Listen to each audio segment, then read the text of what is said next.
Hello, I'm Bill Kovarik, author of several environmental and media history books and a professor of communication at Radford University in Virginia. And I'm here to welcome you to an interdisciplinary conversation on the environmental history of leaded gasoline on this centennial of its discovery as an anti-knock additive in December 1921. Today we have a panel of distinguished scientists and historians. We'll start with Dr. Howard Mielke, a research professor at the Tulane University School of Medicine, who has studied the enduring legacy of leaded gasoline in the soil. We turn then to Carolyn Nielsen, associate professor of biology at Cabrini University, whose book Unleaded examines the toxic legacy of leaded gasoline on younger Americans. Next, we have distinguished Professor Emeritus Jerome Nriagu from the University of Michigan, with a discussion about how leaded gasoline was finally eliminated from Africa, and also about the historical controversy over lead in antiquity. We are also pleased to have Professor David Rosner of Columbia, an historian and co-author of Deceit and Denial, a history of leaded gasoline and other environmental issues. And we have Dr. David Egilman, MD, of Brown University, who is a scholar of public health law. And finally, Thomas Beller is with us, who teaches writing at Tulane University and is the author of 4 literary nonfiction books. And we'll start with Dr. Mielke. There we go. All right, great, thanks. Yeah. I really admire your work, Bill. Oh, thank you. And it's been a pleasure to read, and I've never met you before in person, so this is as close as apparently we're going to get for a while. Unfortunately, yes. I'm going to talk about tetraethyl lead and the connection that there is between air lead, soil lead, and blood lead. Now let's see, can anybody see the whole, there's a bunch of pictures in the way here and I can't figure out how to get rid of them. Oh, there we go. Anyway, the lead industry has always been very dubious about the way in which they talk about products, and certainly one was tetraethyl lead that was being added to gasoline. They didn't call it leaded gasoline. They called it ethyl gasoline and took the word lead out. So that was their way of getting rid of lead from gasoline. And then you start looking more detailed, you find out that tetraethyl lead is officially known as tetraethyl plumbane. And that's by the International Union of Pure and Applied Chemistry. And I was just puzzled by the fact that tetraethyl lead became tetraethyl plumbane. But it's another way of getting the lead out of gasoline, I guess. Plumbane, who knows what that is. Anyway, my international perspective on the use of leaded gasoline, this comes from some work that was done actually in the Canadian ice, not by Claire Patterson, but more recent people and much more sensitive tools. I think it is Bill Shodek.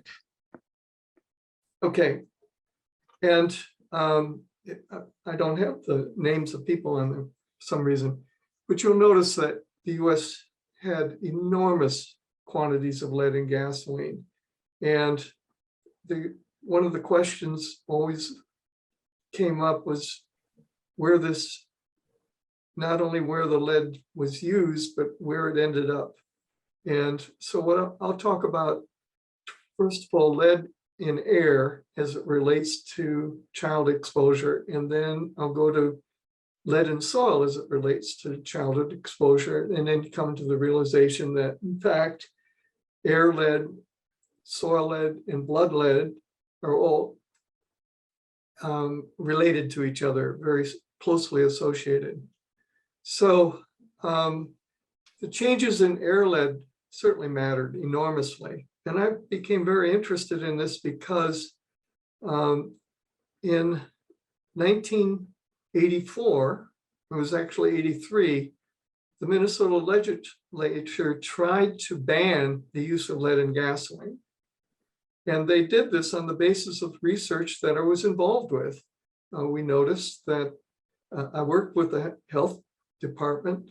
They gave me the blood lead data, and then I did work on the soils. And what we started realizing is that there was very large amounts of lead within the major cities of Minneapolis and St. Paul, particularly in the interior of the cities. And if you looked at other cities like Rochester, Minnesota, it had rather low amounts of lead, but it was an older city than it was one of the oldest cities in Minnesota, and it turned out that blood lead levels were extremely low in Rochester, Minnesota. Very old houses, lead-based painted, but still very low lead levels. And we came to the conclusion that lead in gasoline was driving the exposure of children. And I had a good relationship with a legislator of this Minnesota legislature. And with her help, had some hearings at the Minnesota legislature, and we were able, there was a wonderful colleague by the name of Pat Reagan, and we worked together, and he put together an enormous amount of information.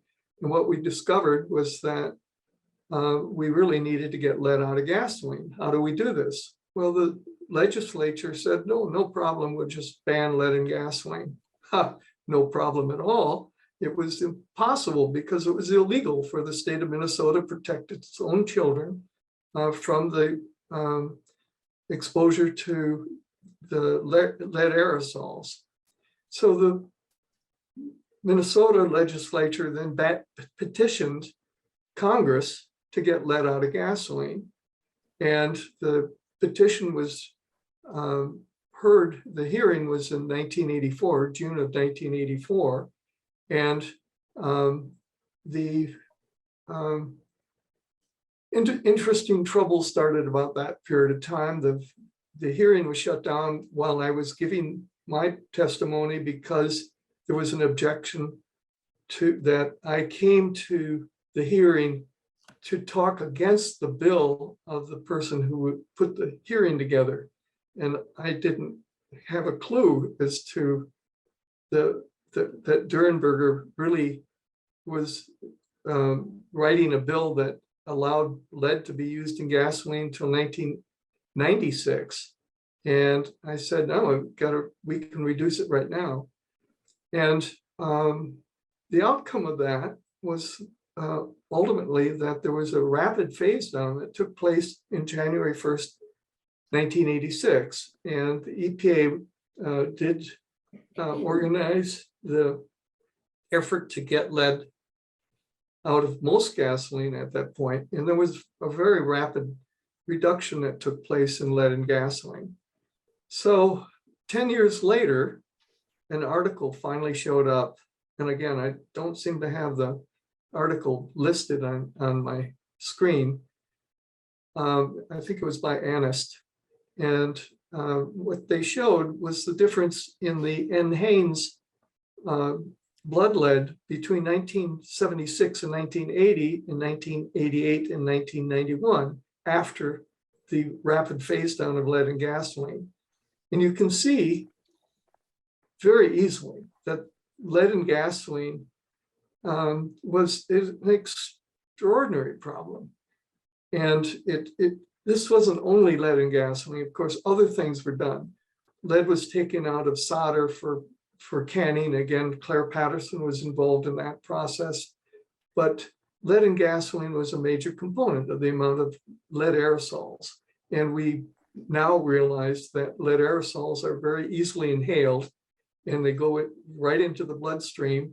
And that is part of the reason there is such a rapid change that takes place in blood lead when you change the amount of lead in the air. So by 1988, 1 in 11 children were being excessively exposed. At that time, 10 was considered the guideline, and compared to 9 out of 11 children in 1976 and 1980. So this gives you some sense of the extraordinary problem that we had with lead exposure back in the even as late as 1980s, early 80s, before the rapid phase down, and then the changes that took place. And a lot of children were involved, including my own child, whose blood lead levels were much too high. So what have I done in terms of trying to get a handle on changes in lead and what we can do in the future? We've mapped the entire city of New Orleans, about 5,500 samples involved. There are 4 different sample types, which we haven't really published on yet. We're working on that. In 1998 through 2000, this is what the city looked like. These are the highest lead levels. They're clustered around the interior of the city. The interior of the city actually has very little soil. It's like any other central business district. And so you have high lead around it, very high traffic flows through this area of the city. And there was a fundamental change that took place. In 2013 through 2017, we redid the survey. Same census tracts, 274 census tracts. These 274 census tracts had both surveys, 5,500 samples. So we're talking about 11,000 samples that were collected for these surveys. This is a remarkable change. It's still the same fundamental problem: high lead levels towards the interior of the city and low lead areas outside. But even the low lead areas of the city saw a decrease taking place. And that was one surprise that we had, because we thought that the lead in the city, the reduction in lead in the city was because of Katrina. But when I expanded the survey to the outlying areas, we saw the same reduction taking place in the outlying areas as we took place in the interior of the city. You can't tell the difference between the two. So what does this mean? Well, we also have blood lead connected with these surveys. There's thousands of children who have had their blood sampled. I think about 60,000 blood lead samples that are within the first survey, and not quite as many in the second survey. This is an overall view of the blood lead changes that took place between 2000 and 2005 and 2011 through 2016. And you can see that there was a fundamental reduction in the amount of blood lead. And you can also see that if you look at soil lead, median soil lead by 274 census tracts, that there was a remarkable reduction that took place in soil lead. And we then started wondering, what's the relationship between blood lead and soil lead? So this is the evidence of the strong linkages between air, soil, and blood lead, or really soil lead and blood lead. And what you see in the 2 sets of census tracts, this is from 2001, 2017 overview, the blood lead levels, the areas of the city which had the highest amount of lead also had the highest amount of blood lead and soil lead, and the same thing was true in 2017. Even though there was a change from 99 to 54, milligrams per kilogram parts per million.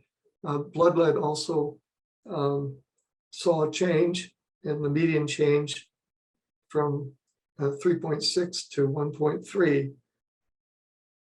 And when you look at this in terms of the Fisher's exact test, you find that you have a p-value that's less than 10 to the minus 26.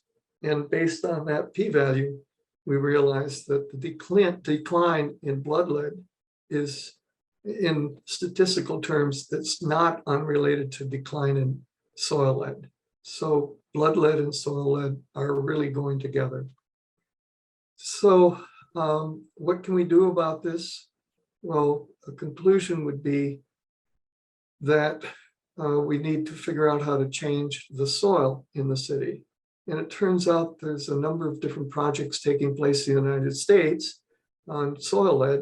This is from Philadelphia, where they just talked about greening the environment. Well, they brought in truckloads of soil and they greened this environment, turned into a very different environment.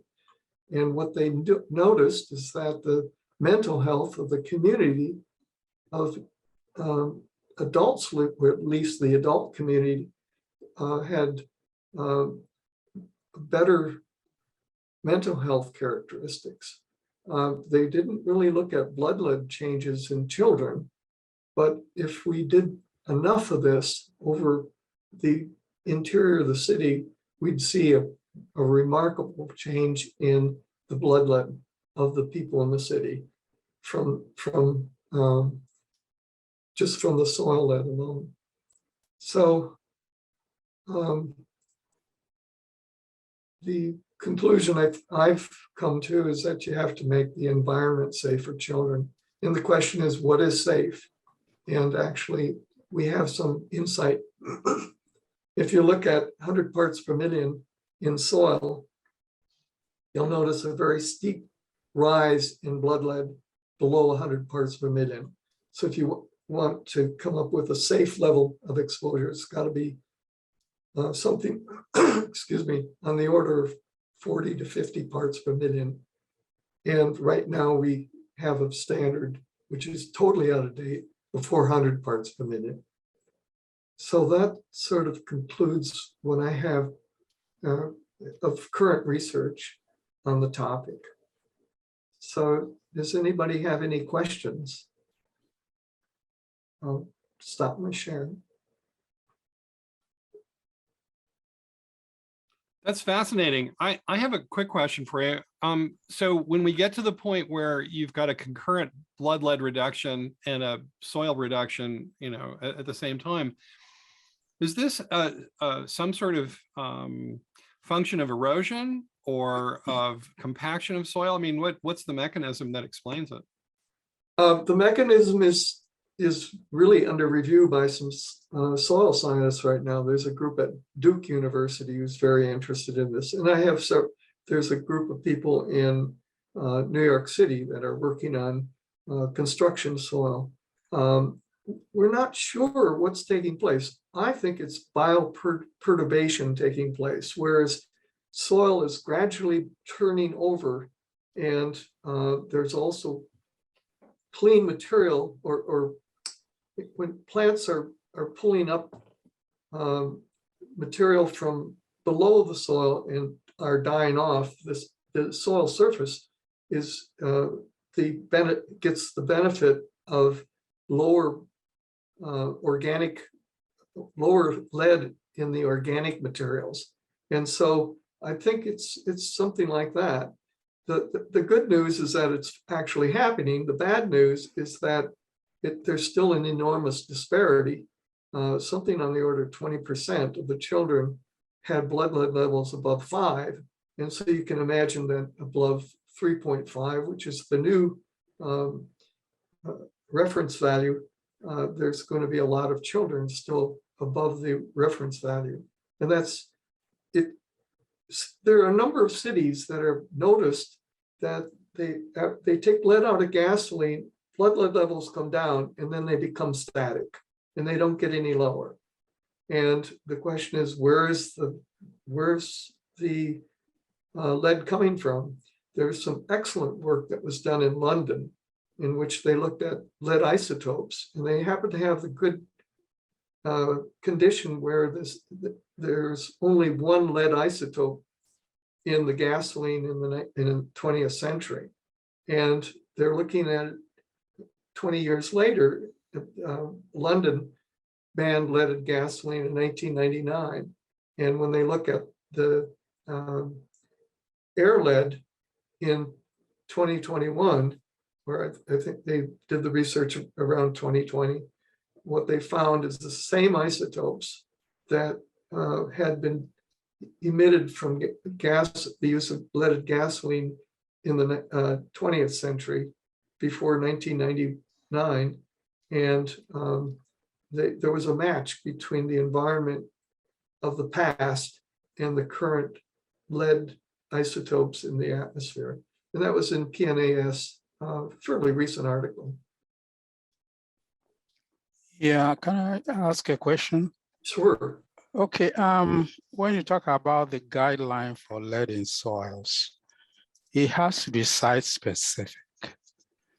I remember that while I was on Science Advisory Board for EPA, we were charged to talk about or come out with some kind of suggestion anyway. Yeah. And the lead industry, some of the lead people were very, very angry.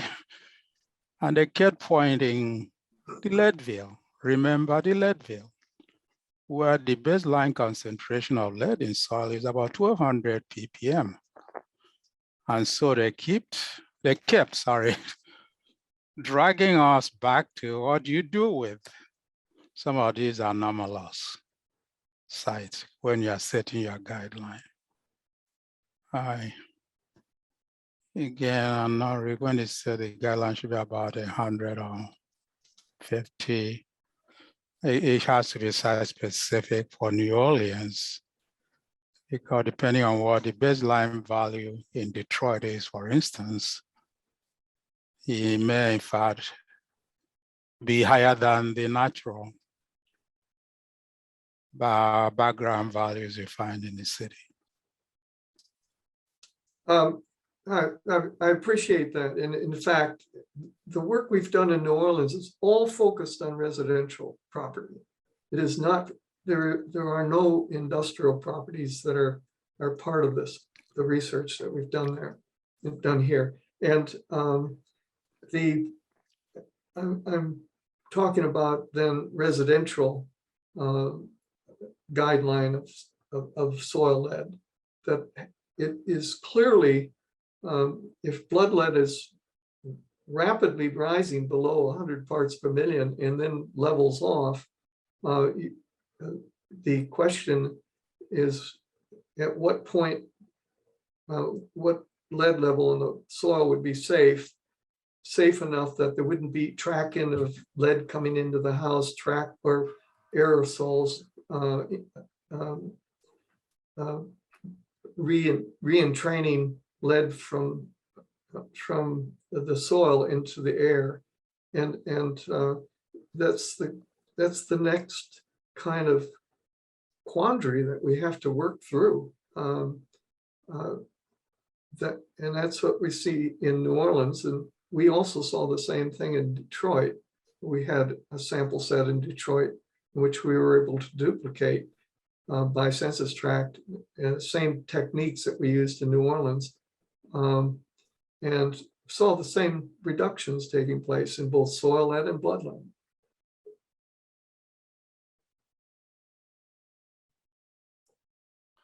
Thank you. Since it's 2:40 or so, unless there's any objection, let me move on to Carrie next, because both Howard and Carrie have 3 o'clock deadlines. Is that correct? Something they 3:15.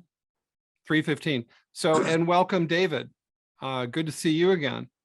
And I think you know everybody here pretty much, and need no particular introduction. The author, of course, of Dying for Work and Deceit and Denial, the co-author, sorry, with Gerald Markowitz. So thank you for coming. And Carrie, why don't you take it away for now? Thank you. Well, thanks for this opportunity. It's so exciting to be here with some of you who are also my heroes. I just wanted to briefly tell you how I came to write a book about this. When I was an undergrad at Brown, so good to see a fellow Brunonian here today, I had a work study job helping test lead in soil and water samples from mostly low-income neighborhoods in Providence. And so, I really got to see the problem sort of up close. But then I went off and did graduate work on tropical forest soils, so that had nothing to do with lead. And while I was in graduate school, Rick Nevin published his paper about how if you look at the rise and fall of childhood lead exposure due to leaded gasoline, you can see traces of that same pattern in later high school dropout rates and unwanted pregnancies and violent crime.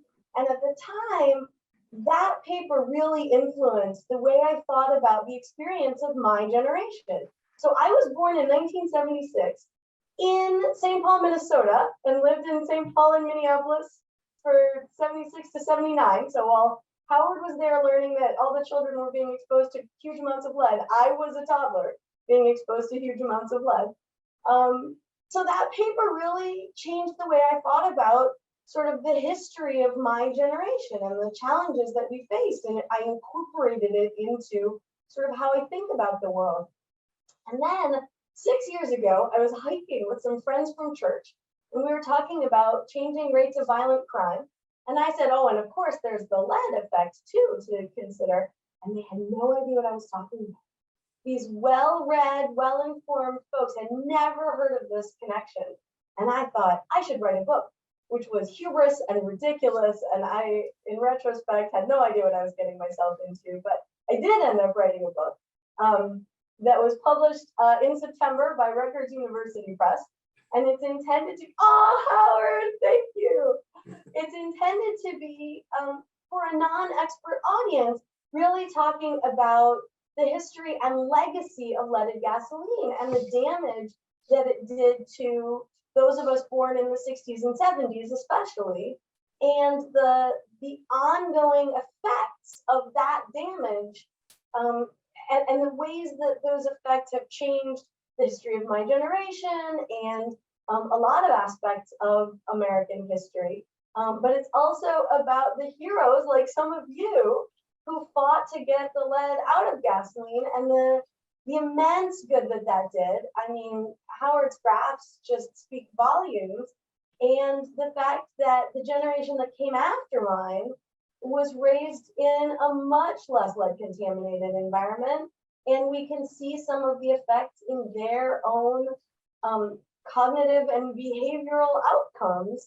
And so I wanted to sort of share that story, partly because it really influences how I think about the world, partly because I think that there's not enough understanding of how environmental toxins can affect not only our physical, but mental health and outcomes. And also because I think there are a lot of important lessons for ongoing fights, not only in lead, but in other environmental toxins as well. This idea that some of what can be learned from the failure to keep lead out of the gasoline in the 1920s and the success in getting lead out of the gasoline starting in the 1970s can be applied to current issues, including climate change. So that's what inspired me to write a book. And, also I wanted to be able to teach to my undergrads. So I encourage you to take a look at it. As Bill mentioned earlier, Rutgers University Press is having a 75% off ebook sale through the end of the year. So you can pick up a copy for less than $7 and tell me what you think. Thank you. Thank you. Any questions for Carrie? Can we see a copy? Can we see the book again? Sorry. It's called Unleaded: How Changing Our Gasoline Changed Everything. Okay. Okay.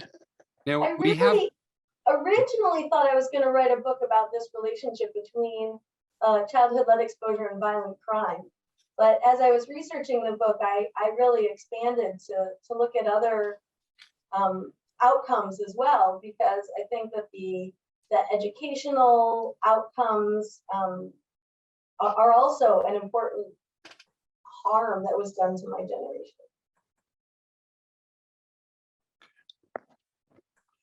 How's the book being received? Oh gosh, the 6 or 7 people who have read it liked it very much. It's not exactly taking the world by storm, but you know, my undergraduates who had to read it in my environmental health class this semester were very polite about it. So. That's wonderful. Thank you so much. Thank you for coming too. And let me, oh, Tom, did you have a question? Yeah. Thank you, Carrie. That's super interesting. I just wanted to pause over that initial source of excitement for you when you were looking at the lead levels and then looking ahead to these behavioral issues around crime and particularly violent crime, but other things, unwanted pregnancies you mentioned. That correlation, I remember when those graphs were sort of circulating publicly, and it was very compelling, but there was a sense that it was perhaps not nailed down. I had some conversations with people even in this group saying, wow, what do you think about this? And it came back that like, well, I don't mean to be coy, I just don't want to get into so-and-so said, but the point is, I wanted to ask you how you felt about that, if it was a curious overlap or if you feel the science is more definitive in terms of connecting those two kind of bell curves that follow like 20 years apart. Yeah, that's a really good question. And a lot of people I've talked to while I was working on this project have said, oh, I don't know, correlation doesn't prove causation, you know. And if that was the only data that we had, then I would also be skeptical. But we have so many different kinds of studies. We have prospective studies and retrospective studies. We have animal studies showing that exposure to low levels of lead early in life increases violence and aggression later on. And so it seems to me that all these many different types of evidence, all pointing in the same direction, are very, very convincing.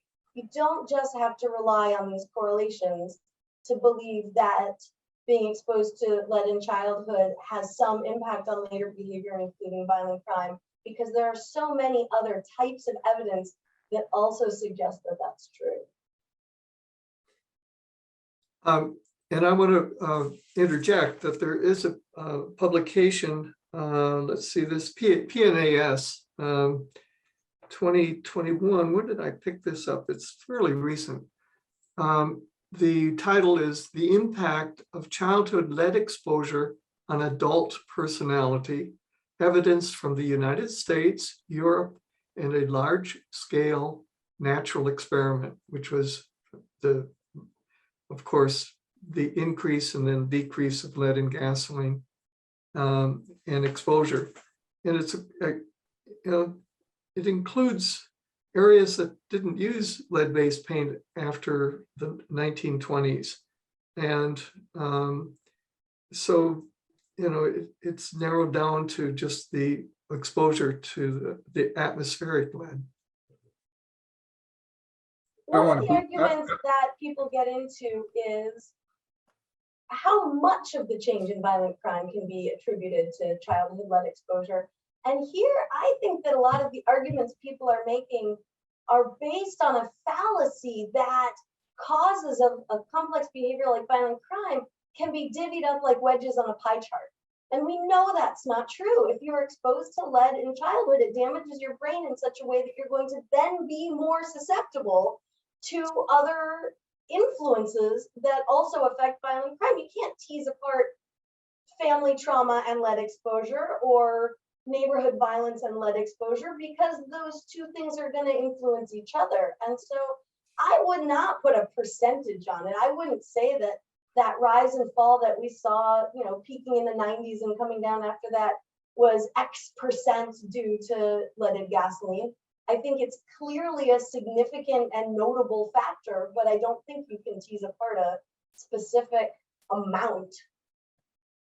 I don't want to be interjected this way, and I think Carrie knows my position on this all too well. But I think we have to remember the historical arguments that have been made about lead. and its relationship to race and class before we kind of jump into the idea about lead causing violent behavior. The reason I say this is that historically, when you look at the arguments about what causes lead, what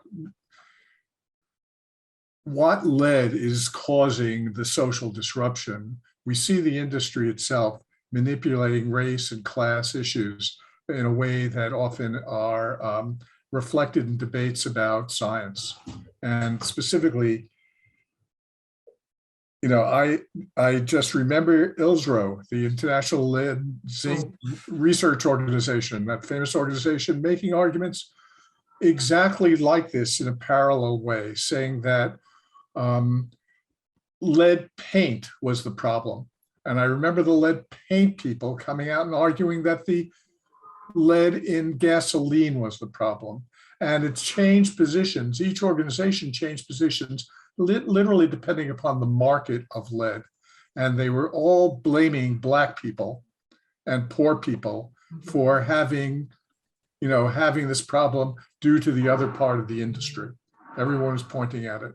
So I guess what I'm saying, and it's not a critique, Carrie, but it seems that even measuring violent crime, even measuring crime, is a very socially constructed entity. Who gets caught? Who gets policed?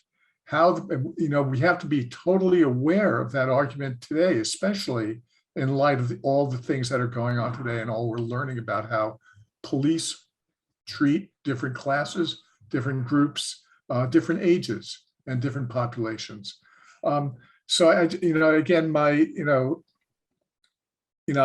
argument, and I have great sympathy for what you're saying, but I also think we have to be really sensitive to how ideas about violence and what violence is, and here's who's perpetrating it. Does violent crime include school shootings, which is primarily a white kids phenomenon? Is it because they're lead poisoned? I don't think we'd argue that. I think we'd argue something else. And we use that argument about lead as a way of kind of expunging the social forces that are just causing the social divisions in our culture, in our society. And I worry about propagating that idea. I don't think the science is clear. I really don't. I think that we love statistics. We love believing in, statistical correlations and reaching causality. But to talk about changing rates of crime in the 1970s, 80s, and 90s, when, every part of the public health community blames their own special set of interests, like drugs, crack.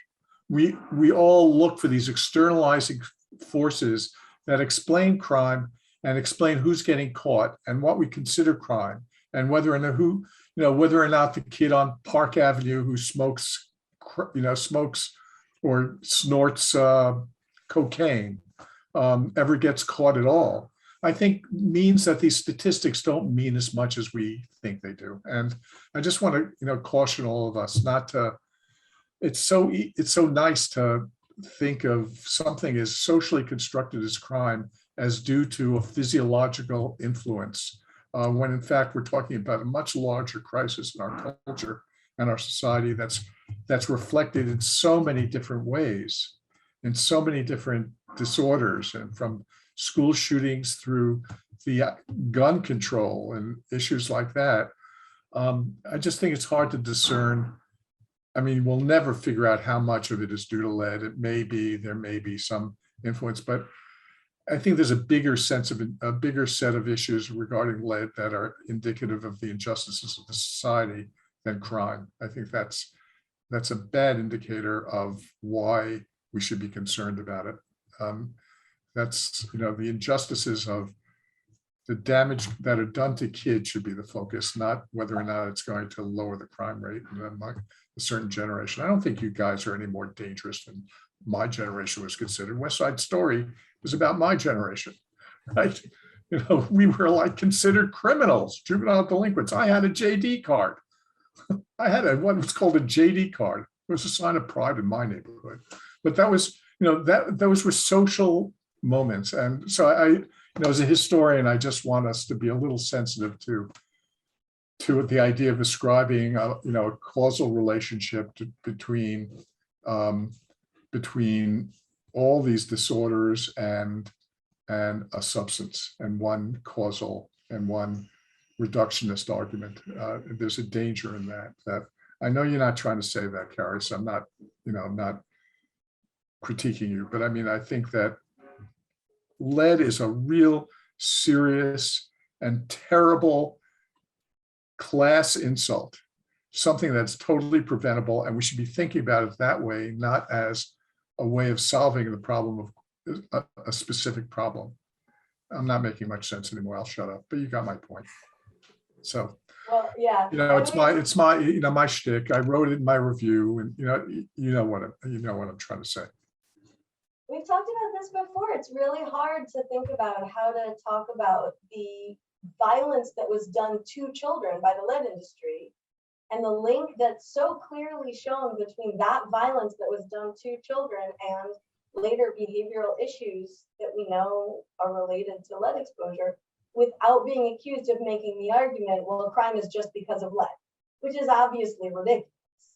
And so, yeah, monocausal. You just have to be really careful about that, because that's absurd. But as someone who came of age during this enormous spike in violent crime, and I agree with you wholeheartedly about the ways that we define and enforce criminal law is problematic and racist, but there's no question that violence was worse in the 90s than now. I mean, no matter what kind of statistics you look at, it was bad. And some portion, even if it was a small portion of that, was partly because my generation was so poisoned. I think that's a story worth telling. Well, I think that statistics are also variables that vary with the particular culture at the particular moment. Public health did not count lynchings as violent crimes. They did not count them. Under slavery, we did not count what happened on the plantation as violence. This, of course, did not count. So I mean, these are all socially positioned issues. This, of course, is a terrific example of science and humanities in dialogue, and the reason why we have both science and humanities, as priorities, in the university. And I want to. I think the point is made. So I want to move forward, unless Carrie or Howard have more to say about that, to Jerome. Well, I just want to, if I could answer Thomas's question in the chat about which is the most poisoned generation. From what I know, Howard's graph showed it all, that the worst of the lead exposure was in the 60s and 70s, and we know that lead does the most damage when you're 0 through 5. So those of us who were born in the 60s and 70s, it overlaps pretty nicely with the definition of Generation X. Right around the time millennials came along is around the time that Howard showed that cliff in air lead. And so, yeah, it was my generation. You didn't go back to the 1920s then, when the use of lead arsenate was, or the primary insecticide that was used on US foods, for instance. At that time, more people were being exposed to lead and arsenic. Did talk about that. Yeah, the pre-World War II generations were also very heavily exposed to lead, probably in a more variable way, right? That in the 60s and 70s, because it was in the air, all of us had elevated blood lead levels. In the 20s and 30s, you would have had kids with potentially fatal exposures to lead, and also some kids with much lower levels. But we don't have good data going back that far. Okay, thank you. We didn't have the ability to even measure the amount of lead in the blood in a manner that was sensitive enough to pick up on some of the biochemical and physiological problems until the late 1960s, early 1970s. The atomic absorption spectrometry became somewhat common at that point and made it possible to do some much more careful measurement of both blood lead and more sensitive measurements by the 1970s than we had previously. And so part of the problem is not knowing what the actual exposures were. Claire Patterson had a way of looking at bone lead as a measure of the exposure that was taking place. And he worked with some bones from the Peruvians and up to the modern time. But he had the ability to measure really low amounts of lead because he worked with the Manhattan Project, and one of the things they had was a mass spectrometer, and we're able to, he used that instrument to do some amazing work back in the 60s and 70s. For what it's worth, the Surgeon General Subcommittee on leaded gasoline in 1925 studied the stippling of blood cells as a way to try to estimate damage. And of course, there was not a very good way to do it because you couldn't tell if somebody really did have high blood levels or not, just from the amount of blood cells that are stippled, whatever the heck that is. But that was their key measurement. Yeah. So in the 1925 Surgeon General Subcommittee study run out of, I think out of Yale. This is, I can't tell you how interesting this is to me, and I don't want to hold anybody up, but I would love to move along to Dr. Nriagu if we could do that. Is that okay with everybody? Can I? And one of the big questions that you were going to answer for us, sir, is the switch away from leaded gasoline in the developing world, especially in Africa. Right, let's see if I can get. No. There it is. It's working fine. Need to go back up from slide 22 to the top. All right, okay. Can you see it now? Yes, and it's wonderful, except we need to click on slide 1 to start it there. Okay, that's it. Oh, wow. I think, yeah, we're going all the way. Yeah, there we go. That's the Okay, slide 1. so I'll start with the simple question. How long did it take to phase out leaded gasoline in Africa? Anybody guess? 20 years. 20 years? Well, okay, let's give you the Heard that answer. it's still there. Now we celebrated the Algeria. end of leaded gasoline in August of this year. So the last gallon of leaded gasoline was sold in Algeria. Last gallon of gasoline in the world was sold in Algeria around in July of this year. And then the, in August of this year, sorry. Okay, so if you look at the timelines then on the phase out of leaded gasoline, Japan 11 years, starting from February 22nd of 1972, which is when the US announced that gasoline stations will require to carry unleaded gasoline. So if you take that as a starting point, you see that leaded gasoline was mostly phased out in Japan after 11 years, 1983. USA 1996, 24 years, European Union 28, Middle East 31, Asian Pacific 35, and African countries, or at least the last African country 50 years ago. And what does that mean? So, so it took what, almost when everybody else had phased out leaded gasoline around 2007, more than 100 African countries were still using mostly leaded gasoline. Regardless of what you see in the newspapers and policy briefs that tell you that, well, leaded gasoline was phased out in Africa in 2006. That is a flat lie. It is a completely not correct. I can tell you because I know what was going on in Nigeria. And I can tell you that we can still buy leaded gasoline until 2015, 2016. That's many years after the government claimed the leaded gasoline had been phased out. So by 2007, when most countries had already phased out the leaded gasoline, more than 60%, a lot of the African countries were still using this product. So why is that so?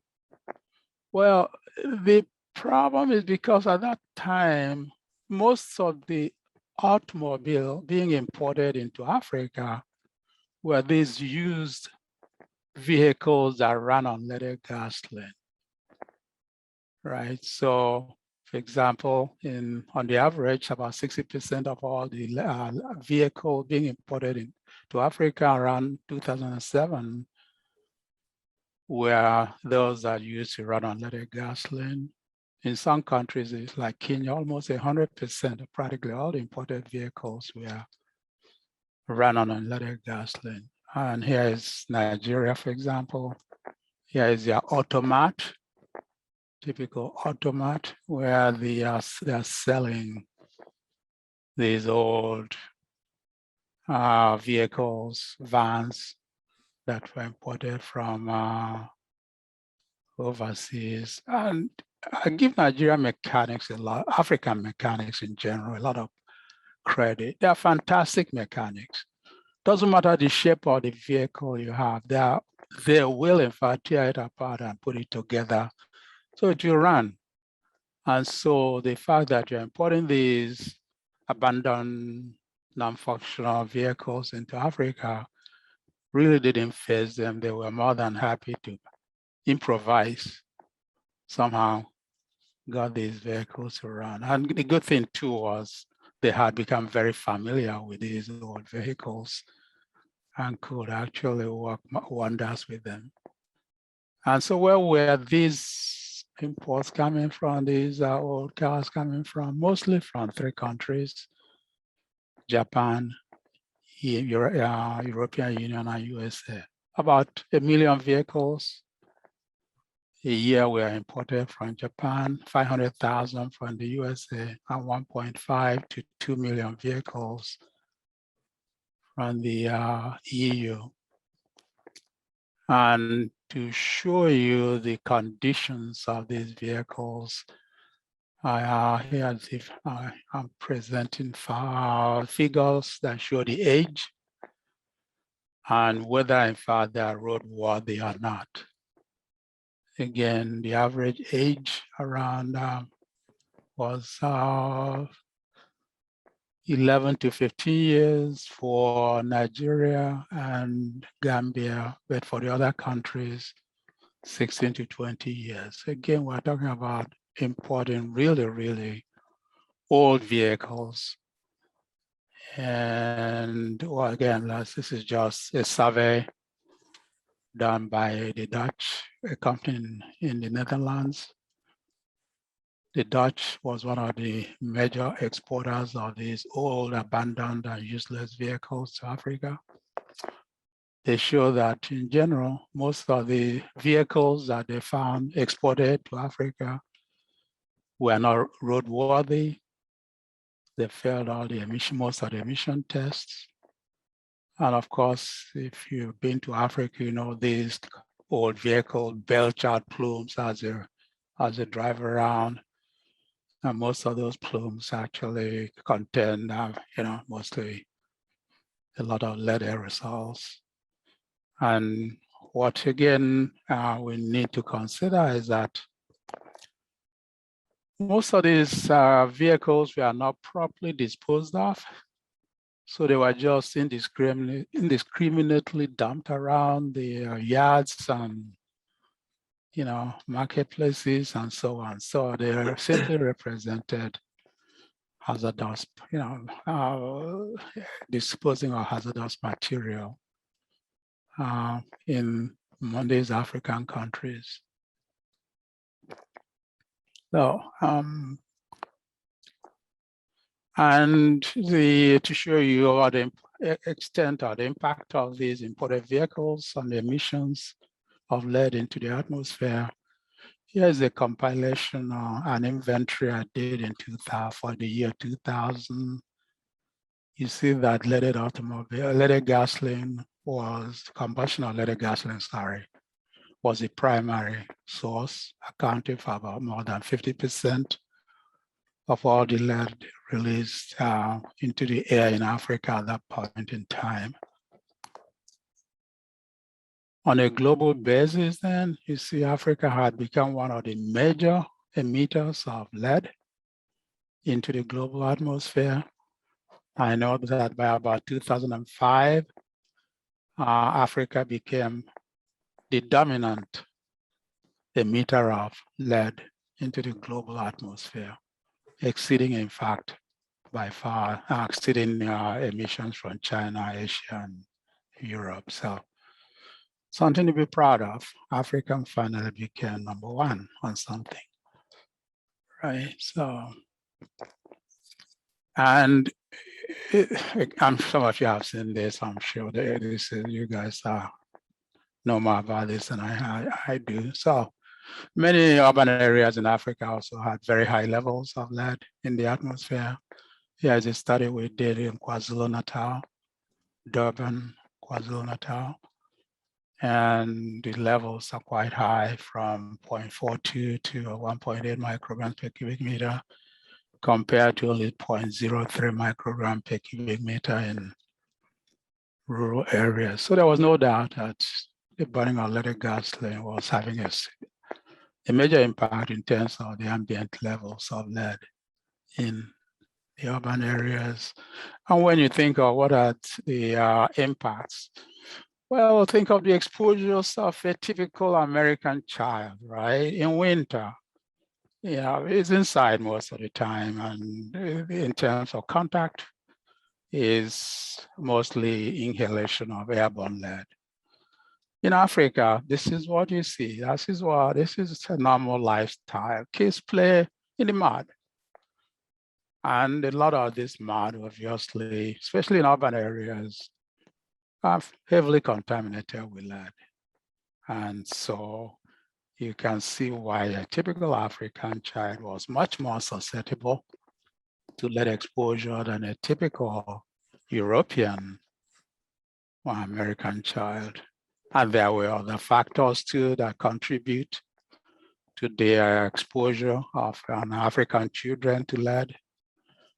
Again, the vibrant outdoor lifestyle, endemic dusty environment. They spend a lot of time outdoors compared to what people do in this country. You have a lot of the outdoor lead into the indoor environment as they're walking in and out. So over time, you have elevated levels of lead in the indoor dust, for example. Poor hygienic conditions, they don't always have water to have a bath after playing soccer or wrestling in the mud.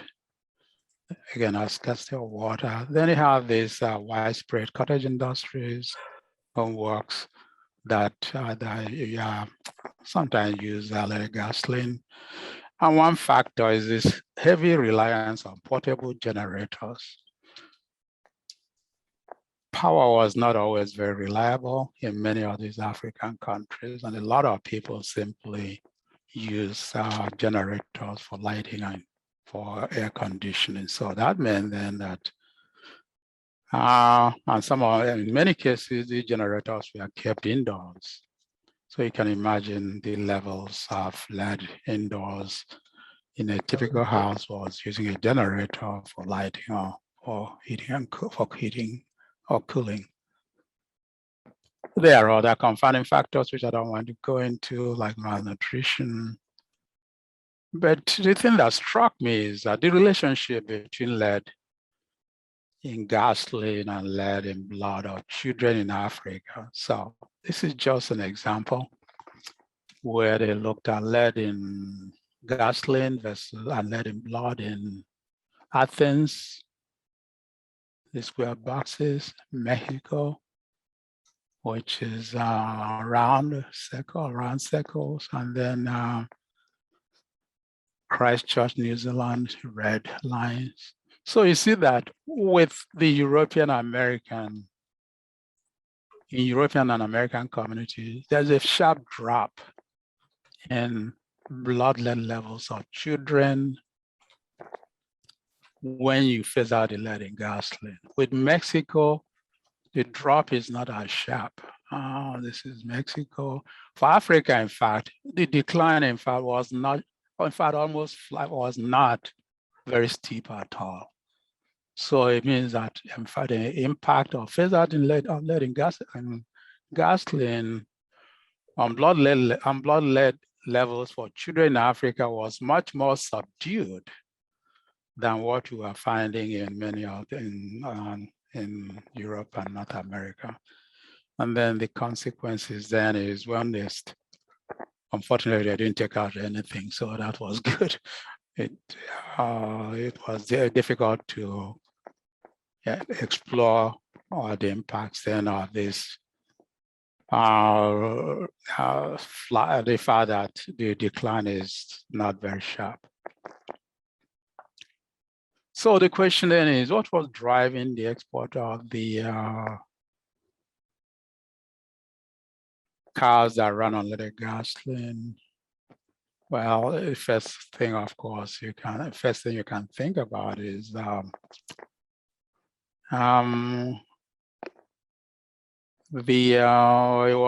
it's a money maker for these for the exporting countries. When your car dies, you can't use it anymore. What do you do with it if you're in Europe, Japan, or in many cases in the US? Well, some people will simply take their vehicles to one of these auto graveyards, and then they take care of it. Or else, if you're smart, you sell it. There were many Africans willing to buy these dead vehicles and ship them to their country. So again, it became, in fact, a moneymaker in terms of cost of disposal. In addition, they actually get something out of it. They are dead cars. And then there's the whole question of international environmental injustice that gets into play here. So why didn't any of these exporting governments in the exporting country do nothing, and I mean absolutely nothing, about the export of these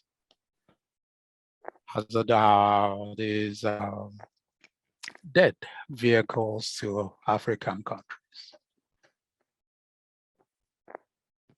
See, again, I'm sure they know, or they would have known, that most of these cars were not going to be disposed of properly. So the way, they are following the guidelines that had been developed in the European in the American countries. So they failed to live up to that expectation of at least curtailing the export of these these vehicles that run on leaded gasoline. In addition, they supplied them with the needed lead additive, or said nothing, or did not lift a finger to help or to try to stop the continuing export of leaded gas, of these lead gasoline lead gasoline additive to be developed to these African countries. And then you can also blame the African countries themselves, and then the consumers of African countries for being very, very indifferent, as we'll see in a few minutes. And that takes us then, why did it take so long to get the lead out of gasoline in Africa? We can take a look at the principal stakeholders and then of these vehicles, old vehicles that run on leaded gasoline. First of all, let's take a look at the automobile manufacturers. They, in fact, even when they start making or assembling these lead or these gasoline that use lead in the developed countries, they decided to move the assembly lines to African countries, right? Because they couldn't, it was a lot cheaper to simply move the whole thing to African countries rather than assemble them in Europe or North America. And then again, we talked about the benefits that all these car owners derive by simply not paying for the disposal of the car, instead actually being paid for the clunkers. Then the refineries swore that it was going to cost too much to make the modifications to produce unleaded gasoline. That was a big, big issue. I know I was in South Africa when they decided to phase the lead out of gasoline. I know that the refineries were in the news almost every time, telling people that anybody that switched to unleaded gasoline was going to die of cancer because the car was going to be emitting so much carcinogen into the air that anybody in the vehicle was at very high risk. So again, they actually scared a lot of people about the dangers of replacing leaded gasoline with lead-free gasoline. The consumers, again, we'll talk about the consumers and the apathy in a few minutes. And then the governments, they knew lead was toxic, but did absolutely nothing. They provide no leadership whatsoever. And so they simply let everything slide. And even when they tried to, even when they signed these international agreements to take the lead out, they actually did not provide the environment or the infrastructure that would make it possible. So there are two ways that people implemented the replacement of leaded gasoline. Was to simply have two types of gasoline, lead-free and unleaded gasoline, which is what they did in this country and many other countries. So for over a period of time, you could buy lead-free or leaded gasoline. In many African countries, they said they couldn't do that, right? And so what happened, the alternative was what they did in Europe, especially Britain, is to one day say, well, we're not going to change the pumps of the nozzles. We just, every day we simply switch the gasoline in 1 day or two. So the old pumps will simply dispense leaded gasoline. None of the African countries did it. So what happened then that you have these pumps on selling leaded gasoline, on selling lead-free gasoline. And that's the way it was. And that's the way it was for until they ran out of, they stopped selling leaded gasoline. So again, at that point, it was difficult to say, well, you first let out of gasoline, but you cannot really monitor, or there's no way that the consumer was being encouraged to simply make the switch. And then you have the additive producers of the lead additive, which again was mostly greed. So the main thing then, the conditions were not provided or conducive for switching to lead-free gasoline in Africa compared to what was happening in the way the other countries managed to effectively make the switch from leaded gasoline to lead-free gasoline. Again, these are okay. And then the failed policies of African countries, and these are donor agencies. I know I had problems, issues with many African countries that we talk to in terms of putting money or resources into leaded gasoline. And the question they always ask me that, hi Doc, or hi Dr. Nriagu, or whatever they call me. If you had $100 and you must spend it to take care of the major health problems in our country, where would you put your money? Well, in many cases, the answer is, well, we'd rather try to find a solution to these killer diseases like malaria, mumps, HIV, all these other diseases, than to take care of these lead poisoning, which doesn't really make anybody sick that they know of.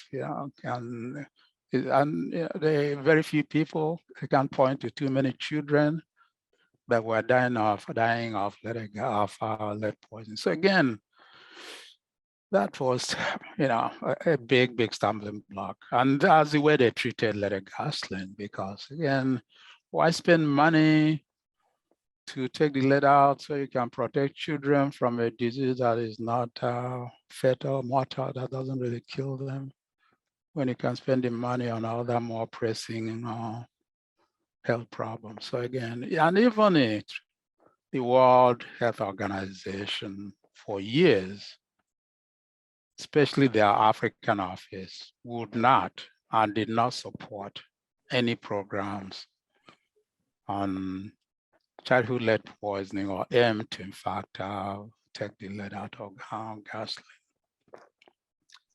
And they claim, and if you look at the literature, you find that these African countries talked a lot and did a lot about lead in gasoline. They held meetings, conferences, workshops, everything. We name it, they've tried it.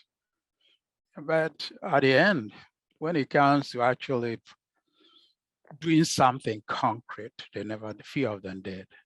Example is a big conference in Dakar, the regional conference on the phase out of leaded gasoline in sub-Saharan Africa, held in 2001. They published this big proceedings and so on. And based on it, the World Summit on Sustainable Development, use it to get the summit to come up with a decision to support the phasing out of lead in gasoline.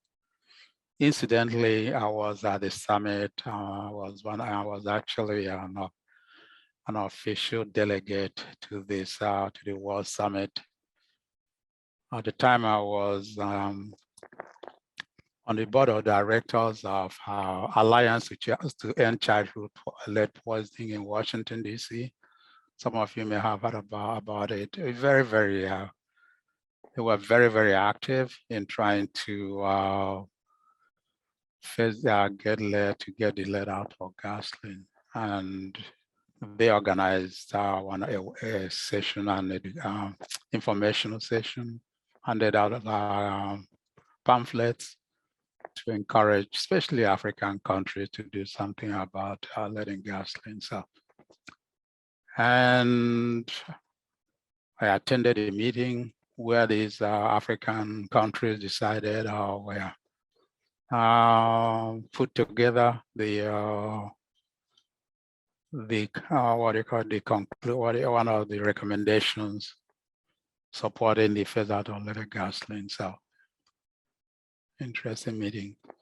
So at the end, the United Nations Environmental Program decided to set out this partnership for cleaner fuel and vehicles, which ultimately played an important role in finally getting the lead out of gasoline. So this is a consequence of the this body in the UNEP that was set up in UNEP that played a final important role.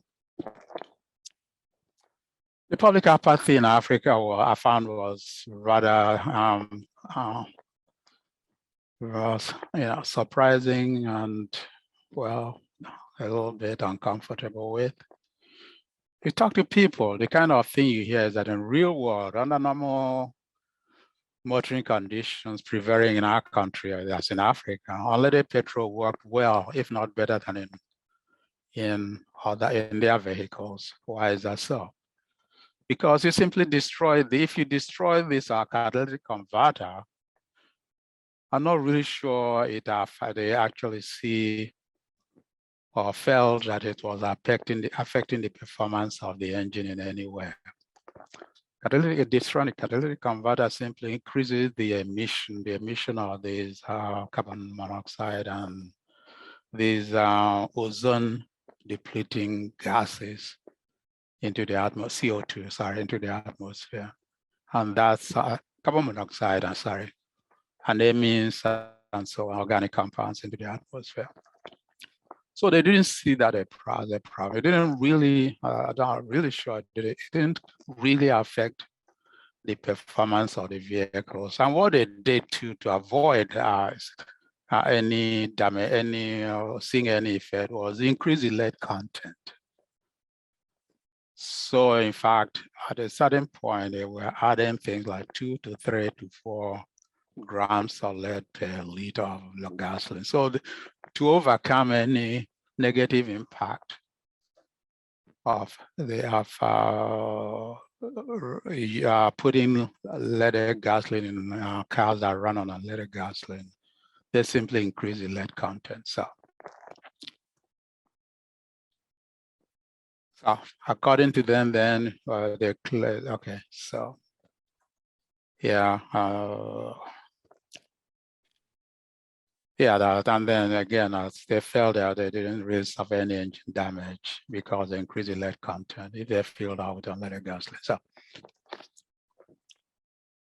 well, so again, these are just some of the issues why, even when everybody had taken the lead out, the African countries still continue to use leaded gasoline for another 25, 30 years because of this whole range of things, from the greed, economic factors, political factors. You can talk about environmental justice issues, apathy on the part of Africans. And so the whole when you look at lead from the African perspective, the picture is entirely different, where at least it's, the first I'm not sure it's really based on concern for the health of, or the impact on children, or the health impacts. I think the phase out came about eventually because most of the used vehicles in Europe, there were very, very few used vehicles in Europe or North America that run on unleaded gasoline that could be exported to Africa. So it's when they could not import any more old vehicles that run on unleaded gasoline that now they were forced to import these vehicles that ran on electric gasoline. And when they couldn't, at that point in time, which is probably 2, 3, 4 years ago, that's when in fact they can claim, or that's when I see, or when I place the timeline that you can say the leaded gasoline was finally taken out, or the African countries had finally removed the lead out of gasoline. Is simply because they couldn't get any more. And then the supplier of lead gasoline additive finally gave up. I think that was last year, that nobody in the world was still making lead additive in gasoline.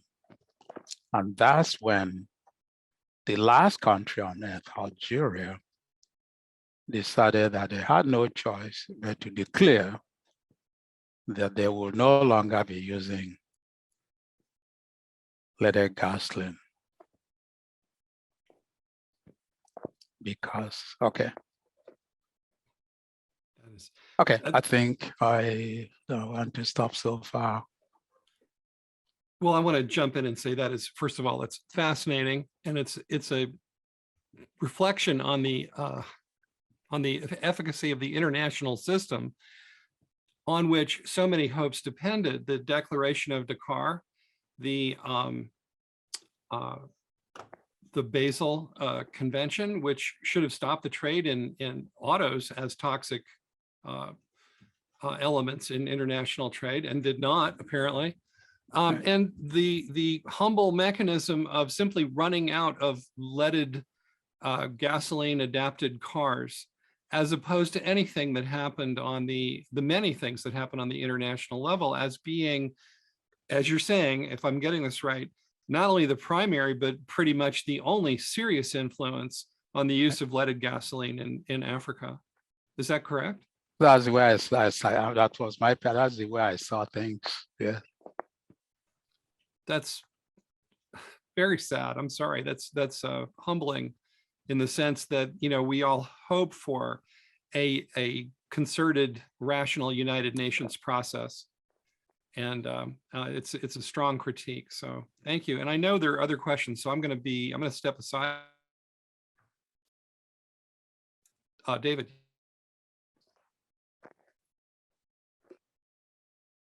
David, unmute. Yeah, thanks. Sorry. That is fascinating and sad. Where is the TEL coming from? I mean, you say they're manufacturing leaded gasoline in country, but are they really manufacturing the tetraethyl lead itself, or are they just adding it to gasoline? Oh yeah, sorry. And that's what's part of the problem is it's almost like what it used to be. They leave it up to the distributor practically to add the TEL. Where are they getting the TEL from? Are they? It's imported from. It used to be Octel. Then later on, I think there was a company in China. Is ethyl still involved? No, a long time they stopped. Okay. But then the Chinese took over, the only supplier for African countries. And then after that, I think there was another one. Was that India? And the last one I've forgotten where the last company that manufactured TEL was located. But it's when they stopped, when finally they gave up making TEL, that African country, Algeria, became the last country to stop using leaded gasoline. I think that was announced this year in 2021. Yeah. Oh yeah, this year, August, yeah. Yeah. So very recently, we have come through an entire century of leaded gasoline from its invention in 1921 till now. I know there are other questions, or there may be other questions. I have another one, but it's really more about the 1983 book on lead history and lead in antiquity. If that's okay, but I don't want to jump to another theme unless all the questions have been answered on this surprising and very interesting African theme. And I just wonder if the other regions of the world, for example, Latin America, didn't mirror this experience to some extent. Well, because most of the economy allowed them to import new cars that run on unleaded gasoline. So they could completely increase their fleet to run mostly on unleaded gasoline.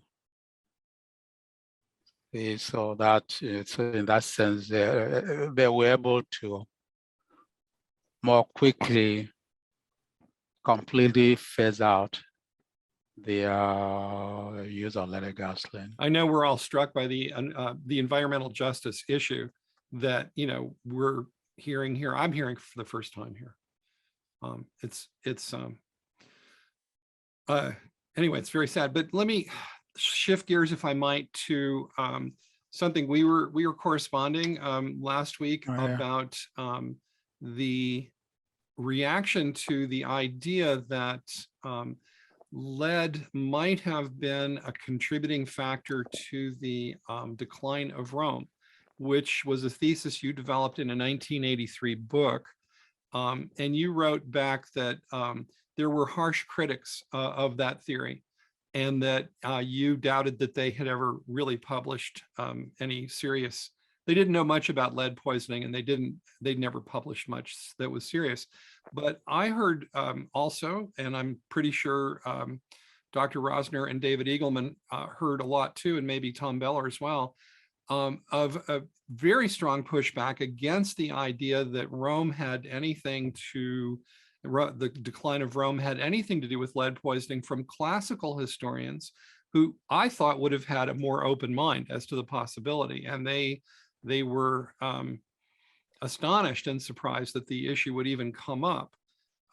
And so I just wonder, you say that it was, it's hard to disentangle professional and personal biases from science, which is something to observe with concern.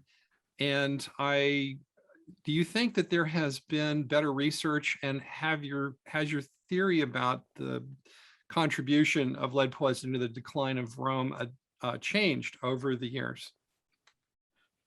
Well, let me take the classical scholars, right?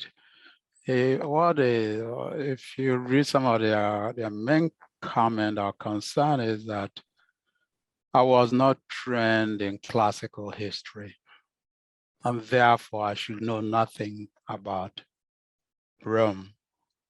And that's in fact the most widely cited criticism of my book, is that there were translations that they thought were not proper, and I didn't read according to them the original classical books, and therefore I was stepping into their professional, academic, intellectual terrain. But then how many of them have ever done anything or know anything about lead poisoning to be able to question the argument I was presenting? Nothing, none of them. Not one of them have ever heard about lead poisoning, let alone do anything or even understand what some of the issues were. And then another thing is, I never said that the fall of Rome, that Rome fell because of lead poisoning, which is what they said, they claim I said. Mm-hmm. Straw man. I never said that. I said lead poisoning was a contributing factor that led to the decline of the Roman Empire. And there are, in fact, 40 different factors or reasons that have been advocated or been postponed or hypothesized that could have contributed to the decline of Rome. And my position on what I said in the book is that lead poisoning is as good as any, and that you cannot be ruled out based on the information you get from looking at some of the reported cases of lead poisoning, by looking at lead in bones of people during the Roman Empire times, and by looking at the history, behavior of the aristocrats. And then another strong argument is the pandemic of gout. Gout is a well-known symptom of lead poisoning that any doctor can diagnose, right? And we know, based on the reports of these ancient medical doctors, that gout was epidemic during the Roman Empire time. And we know too that practically every emperor or every other emperor had gout. Most senators had gout. A lot of the aristocrats had gout. Again, this is a fact. This is a well documented fact by the ancient Roman doctors. Another argument I make, that was being questioned, that people said, well, the water supply in Rome doesn't have lead, therefore it cannot be lead poisoning. That was a paper published in the Proceedings of the National Academy that said that. So we did some work on lead pipes, and we said, well, it couldn't be lead and so on. Took samples from old lead pipe, couldn't see high lead levels. I said, buoy, water and lead is hard. And so hard water is not going to be leaching out a lot of lead from the lead pipe. Is if you were to live in places with salt water, that's when you get high plumber solvency and high levels of lead in the water. And so where did the lead come from? Well, look at the wines. How did the Romans prepare their wines and their food? These guys didn't have sugar. How were they sweetening their food? Sugar of lead. Yes. It's a fact. If you read all these authors, right? And that's what and sugar of lead is, lead acetate. And so again, that's another thing. And then something that happened also is the Roman aristocrats died at a certain point. Most of them were impotent. Again, this is a historical fact. At a certain point, most of these Roman aristocrats could not, reproduce. How do I know that? Go to the history and see how many of them were willing their things to the state, or died without heirs, or quite a few of them.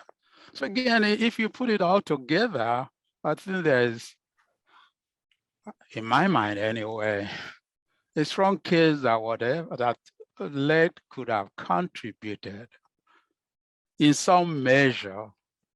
It may be major, minor, but in some ways to the social dynamics, health social dynamics that ultimately led to the decline and decay of the empire. So again, I still believe it strongly. And since then, a number of papers that have been published on bone lead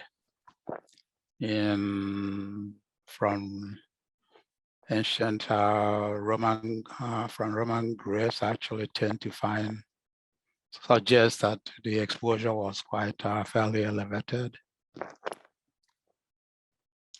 And class-based as well. Anyway? And class-based as well. So the upper classes tended to. Yeah, to a large extent. Yeah, those were the ones that actually had to have their food sugary and had to drink these doctored wines. So. Let me move on, but with great thanks for insights in both areas. And can we perhaps move on to Dr. Rosner? If you had some things you want to. The one thing I'm working on right now, I guess I'll just tell you about what I'm working on right now, which is incorporating lead, but trying to put it in a slightly different perspective. And slightly, I've been working on industrial poisoning and occupational disease for the last number of years.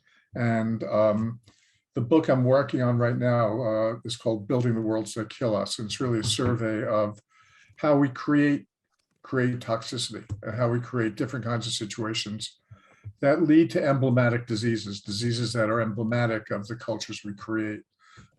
So I guess the only thing that I'm doing that's new in lead is really just trying to integrate that into a larger story about really American capitalism, I guess, trying to put it into a perspective of how, whether we start with the colonial period and Native Americans being wiped out by smallpox, or go into slavery, go into industrial production, how diseases, specific kinds of diseases, become emblematic of those moments. So infectious diseases in the 19th century becoming emblematic of the industrial world we're creating, the urban industrial world we're creating under industrial capitalism at that moment, and looking at the chronic illnesses of the 20th century as kind of an indication of kind of the signature of our modern industrial era, when we've, in some sense, at least minimally addressed what we thought, up until COVID and SARS and Ebola and everything else, but that how we managed to ignore and create an image of disease that was built around industrial production, and how the low-level exposures are now kind of predominating in certain circles outside of the immediate impact, how we're trying to get back to a world we've lost, a world of infectious diseases, of chronic illnesses, because we now are claiming that somehow if we can get COVID under control, we'll get back to some romanticized world of the recent past when things were stable. But I'm looking at the disease lead specifically within that context and trying to place it in a larger context of, whether it be, however we want to frame it, whether we want to talk about capitalism or industrialism or modernization theory or, but the place in, the suffering where, led as part of that story rather than the centerpiece. I mean, that's, I feel a little bad about Carrie because I didn't mean to sound too heavy, but, when we start reducing the all of world history to one product, and all of our problems to one product, and especially something like that has been historically so rooted in racial relations and racism in this country, the issue of lead. I worry how it's going to be used. I can see myself going to court right now. And I go into court all the time. I'm on all sorts of court cases, and I'm going to lead cases. I know that her book will be thrown back at me. Wasn't it really lead gasoline that causes our problems, not the pain? It's the way we're framing it that worries me. As a kind of a, as I said before, a reductionist argument when we're talking about a much larger issue of human rights and our value in humanity, not our, not whether if we got rid of lead, everything, we'd all be a peaceful country. I doubt if that would be the case in this country, not in the United States. I think there's going to be a lot of violence. It's part of our culture and our history. And unfortunately, it comes out, to blame it on lead is just missing the point of history, I think. And so that's all I really have to say. I don't have any profound insight, any new research, so to speak. I'm really, it's amazing to me. I mean, when I wrote that little article, or Jerry and I worked on that little article 100 years ago, it seems, that, we're grappling with it today is still kind of one troubling, but also amazing. And it's it's wonderful that you brought us all together to remind us of its importance. Lead is a paradigmatic disease of exploitation, and that's how I see it. Thank you. Yeah, there's a question. What article? Of the tetraethyl lead article, Jerry and I wrote an HAPH in 1985, I think, or 84. Which also was part of the book that came along, the Dying for Work book in the late Deceit 80s. Denial, right? The late 90s, and Deceit and Denial. We incorporated that story into it, but into a larger part. And then the Lead War story, which really was our realization that the story went beyond gasoline. I mean, that really went into the the whole way modern American industrial production was, and American industry was rooted in this toxic material and exploited it. So I don't have anything profound to say. Well, I was always struck by the edifice of scientific respectability that was built around the great discovery of leaded gasoline. Thomas Hughes's idea that this was a systematic scientific fox hunt through all the elements, and then to find in the Midgley papers that's completely not the case. It was extraordinarily haphazard, very much contingent in the way that a badly run laboratory might be, instead of something that was well run, which was the long-term public relations.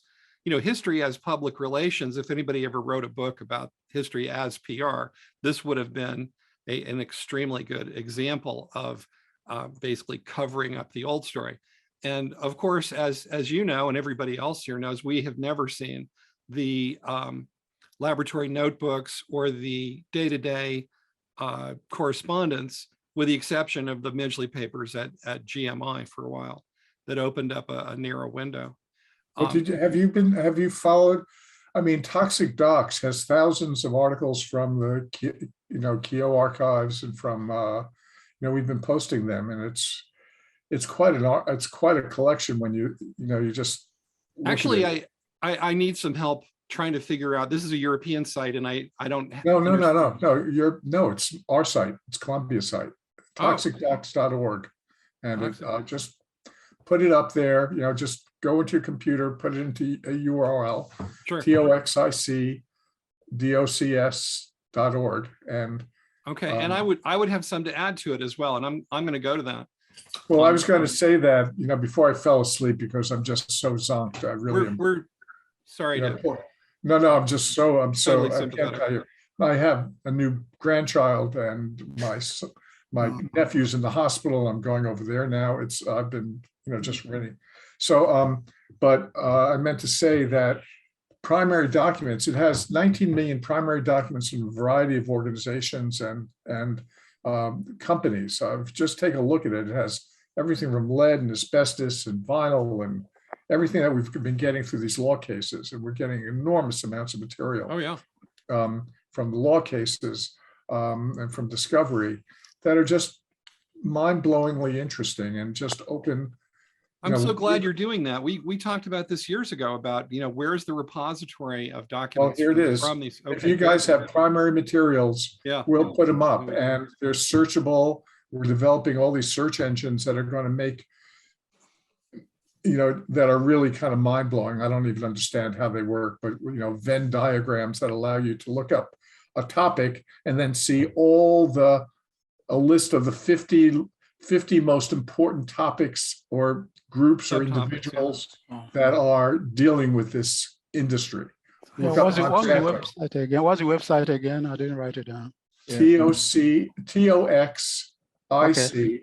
Okay, DOCS, toxicdocs.org. DOCS.org. TOXICDOCS.org. Okay. Toxic Docs.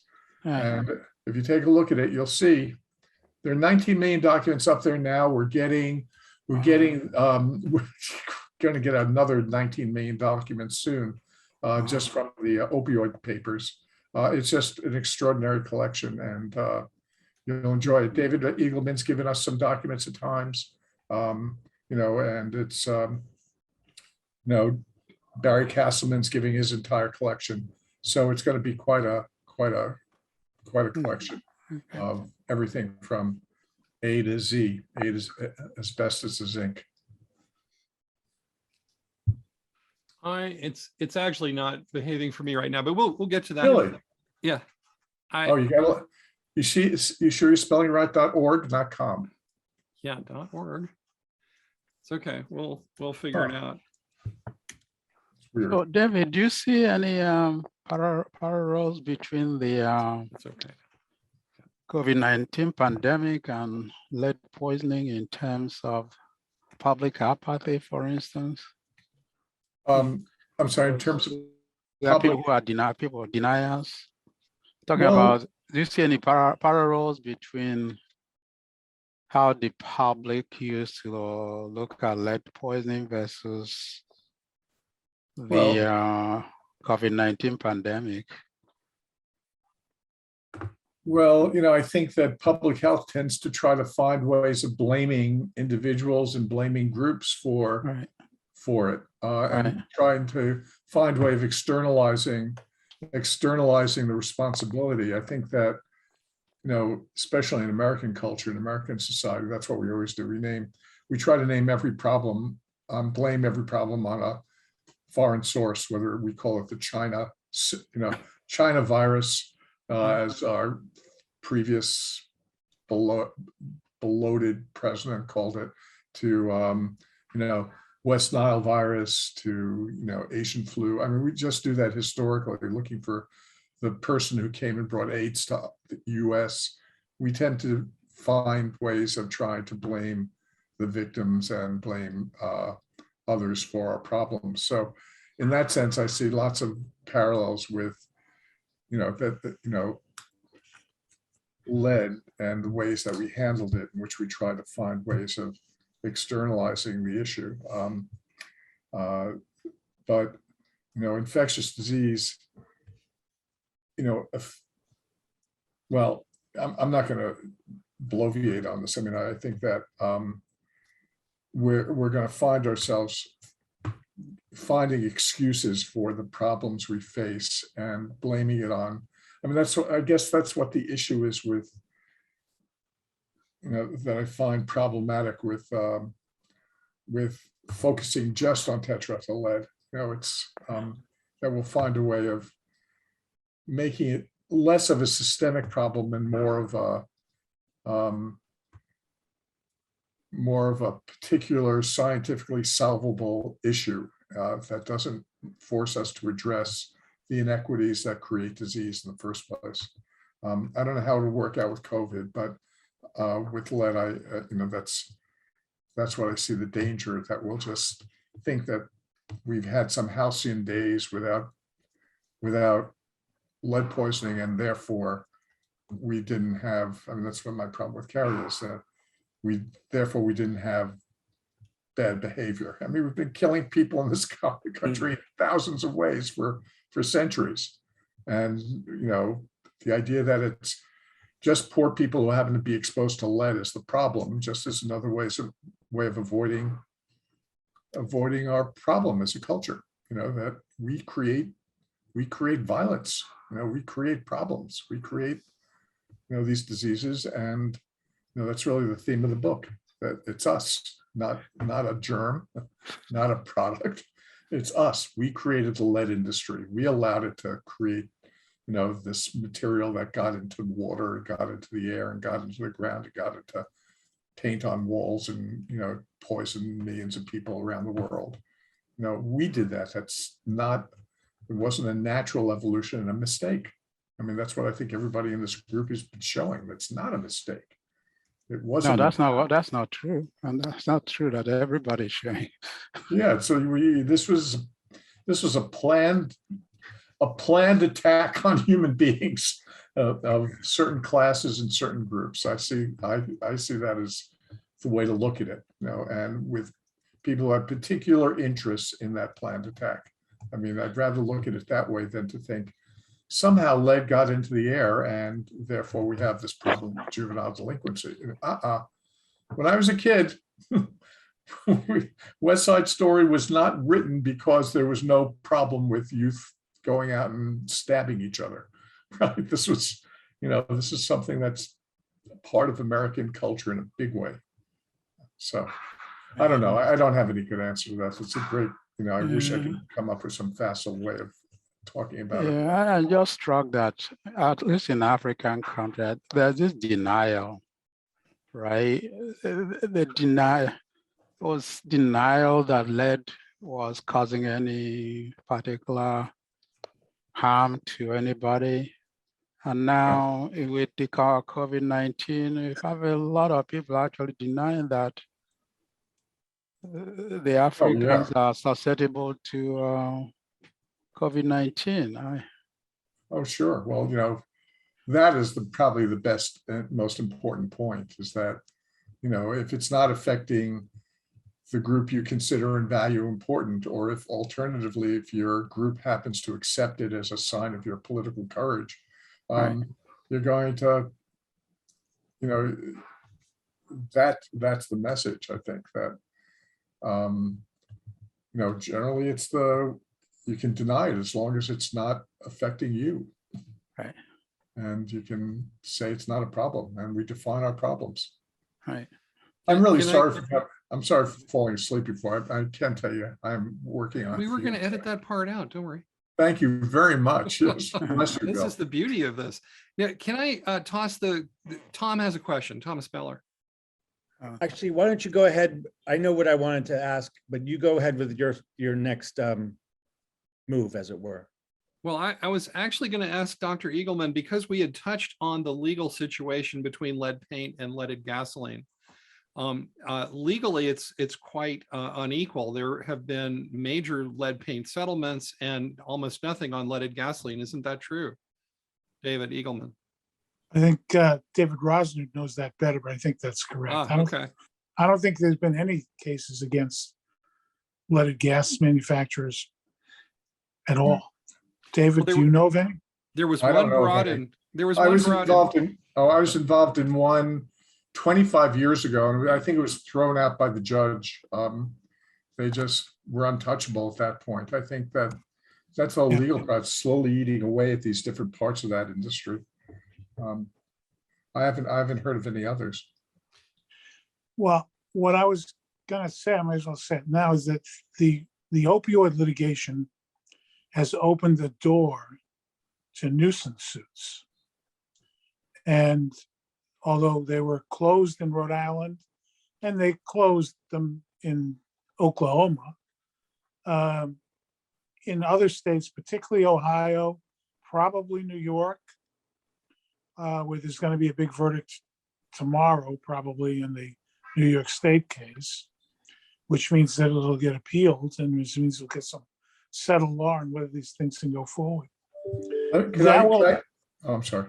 That will open up the door to nuisance cases against the ethyl lead manufacturers and producers and the gas companies.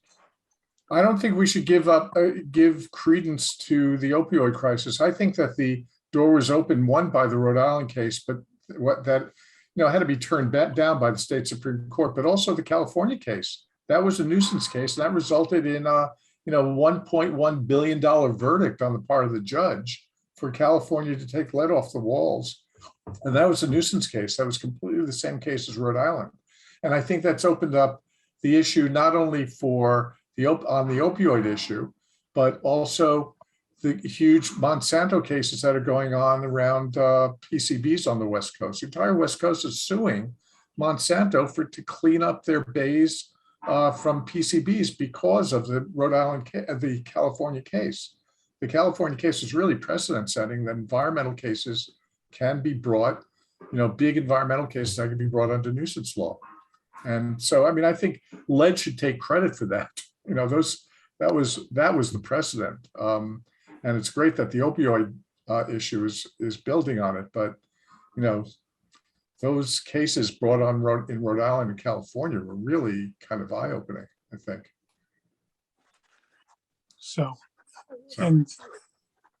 But in the litigation, there is combat between the lead paint manufacturers and the lead gas people. and they both piss on each other. Right. And the only solution to that is to put them both there at the same time. I mean, that happens in asbestos litigation too, but all too rarely, both the tobacco companies and the asbestos companies sitting next to each other. When they sit next to each other, they can't piss on each other because it's a pissing match in a phone booth. I hope you don't edit any of this out. No, and, no, too colorful. I'm sorry, I couldn't. and so, you know, I think that that's if lead goes forward, it's going to have to look at it doing both at the same time, so they can't, you know, point the fingers at each other when one's not there. I think the same thing is true in Africa in the common law states that come from the UK. I mean, all the UK colonies have British common law, and that's what US torts are based on. And nuisance cases may or may not be viable there, but I think cases that bring in the European and American gasoline companies, and certainly the paint companies. I mean, leaded paint is still an issue in Africa. And there was a public campaign against, I think, Sherwin-Williams and P&G here for selling leaded paint in Cameroon and other places when they would stop selling it everywhere else except in Africa. And the only other comment is that with the word "we" needs to be defined not as everybody. It's people in power who tend to be large corporations and their friends. So I think the word "we" is dangerous without a definition, because I don't feel responsible personally for leaded paint or leaded gas or asbestos. I don't think anybody on this Zoom meeting does either. But it is an externality of capitalism that needs to be dealt with either with litigation or with legislation or regulation. And the latter two don't seem to be first on the drawing board, unfortunately. That's my 2 cents. Mr. Beller.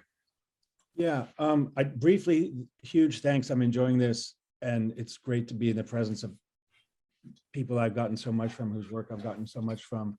I want to speak to the notion of "we" that David just brought up, and the other notion of "we" that David Rosner sort of evoked, and ask a question that's about culprits. And I'm putting this to you guys sort of as a philosophical question, but hearing this notion of who is "we," you know, what is this culture exactly? You know, these are individuals functioning here, and some of the actions of individuals have been very carefully documented by Gerald Markowitz and David Rosner, for example. And I'm pondering this sort of Hannah Arendt-like concept of the banality of evil, and to what extent it's worth looking closely at the participating actors. And I want to bring up a specific case and just get your 2 cents. So I finished Hannah Mona Atisha's book, The Flint Pediatrician, who played a role in kind of galvanizing that story and that mini revolution, if you will. And her book is called What the Eyes Don't See, which is a reference to a D.H. Lawrence line from Lady Chatterley's Lover. And I haven't been able to figure out what ironies I can bring in between Lady Chatterley's Lover and lead. But she also mentions in passing that Catch-22 is her favorite book. And that does seem to have a bearing on this discussion. For example, I was fascinated to sort of think and read more about Kettering. And he has this riff he goes into, or Kettering does, about the fourth dimension, he calls it, which is a weird thing for an engineer to be going on about. But the fourth dimension for Kettering was cost. Like you need to take that into account. So of course, in this context, like, well, what is caught, who's paying the expense? That's a question that comes to mind. And, without going on too much about Kettering, he's closely associated with Robert Keogh. And one of the great shocks to me was getting to the University of Cincinnati website. Of course, we know that Kettering's name is splashed across many illustrious institutions that we have positive associations with. Sloan Kettering, which if you think about it is an insanely named institution, but never mind. But there's a Robert Keogh Auditorium at the medical school at the University of Cincinnati.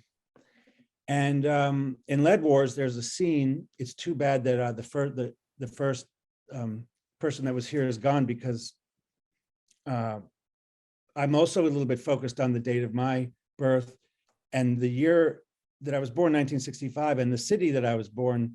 By the way, Rosner, I also have a JD card, but mine is Salinger. But moving right along. They gave them out to everyone. Yeah. It was a sign of honor.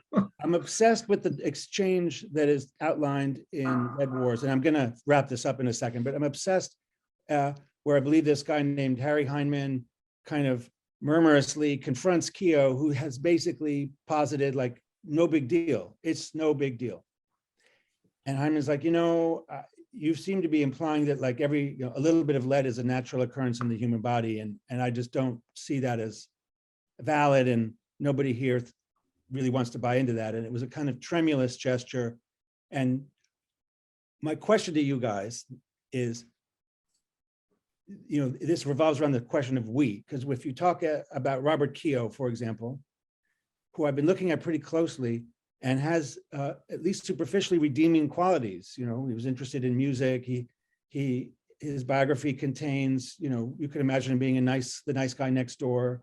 It would appear to contain redeeming things. But when you look very closely, he's a quasi Eichmann-like character. And I'm just wondering if you think scrutiny of these we's, the we's of the past, the Ketterings, the Keoghs, we could go on, there's a few others. Dr. Nriagu, it's interesting to think who this would be in the African context. Collaborators, but even more than that. If that sounds interesting to you, or if we can just write these guys off as their corporate functionaries. Wormser, Felix Wormser is another classic example of a person who comes off in history as a bit diabolical and callous. Are these people interesting, or is it a banality of evil thing, and really what's to say? Well, I mean, I think it would be fascinating to make a list of the 25 figures in, from Mengele on down. You start out with, probably the one person who's held up as the paradigm of evil, and then just start thinking about what our list would look like. I think that would be really interesting, and what led them there.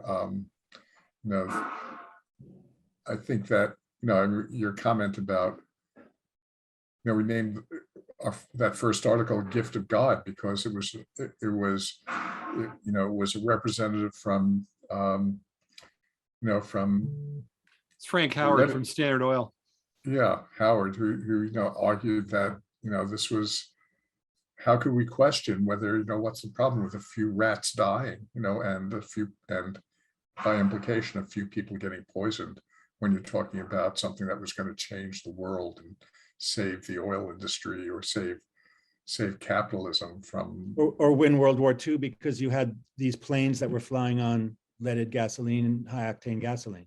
Well, that's later on, yeah, but the rationale was rooted in this kind of economics structure that led to a certain kind of morality that ended up distorting human beings, distorting managers, and that's both evil, but it's also it's the logic of the system.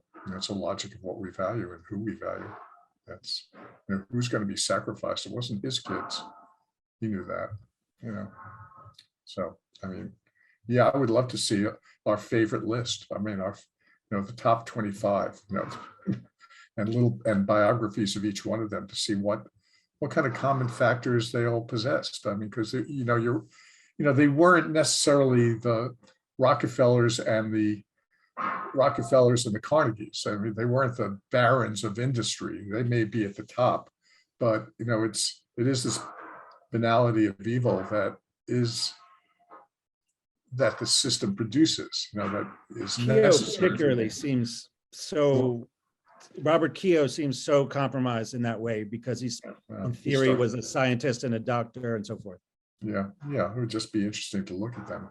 If you want to put Thomas Midgley on that list, think about the experience I had in the Midgley archives at GMI, which is watching as a drawing that his son made of him and his dad, in a canoe out fishing, which is just right in the middle of some of the most sensitive and damaging documents about the development of leaded gasoline.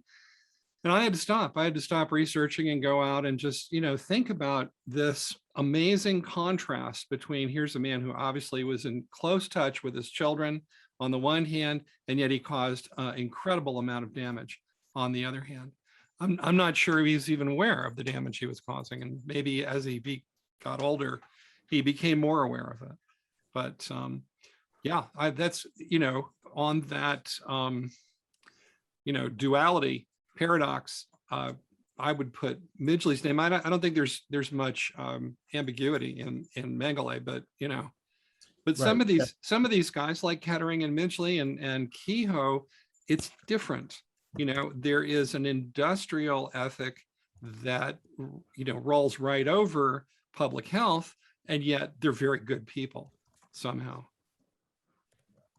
Well, I would say it gets you back to the old nature nurture construct, because you have to remember there's also phenomenon that have been well described like groupthink, and that's part of the process.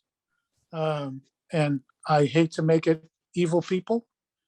In this situation, it's a system, from my perspective, and the system isn't just capitalist externalities, but it's how people work in that system, get acculturated in that system.